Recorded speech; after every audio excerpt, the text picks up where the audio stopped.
Welcome to my channel. Today I will show you how to make the easiest vegan chocolate drip.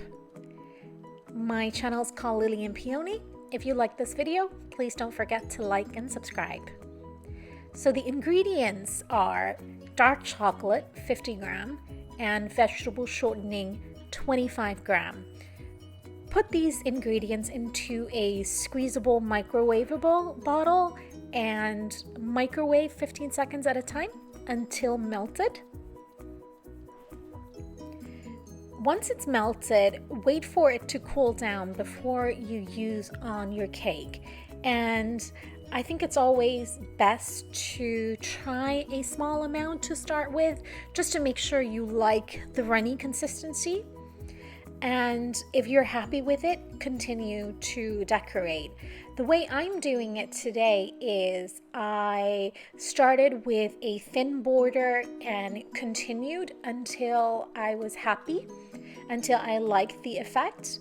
I also from time to time stood back to take a look at my cake so that I know where I might need a little bit more drip and also how thick I want my border to go.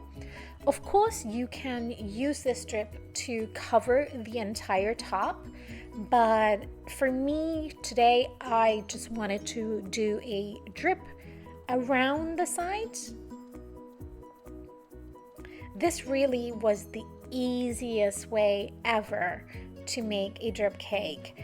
And once I was happy with the drip, I put a little bit of strawberries and some blackberries that I had in the fridge to decorate the top of my cake. Once I was happy with it, I also thought that I wanted to decorate around the edge of my cake board.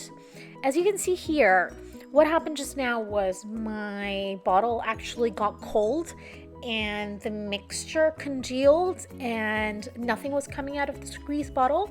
So what I did was just put it back in the microwave for 15 seconds at a time until it was warm enough. But then I also let it cool down so it wouldn't be too hot to use on my cake. Once I was happy with it, I just continued decorating. And there you have it. I hope you liked this video. Thanks for watching.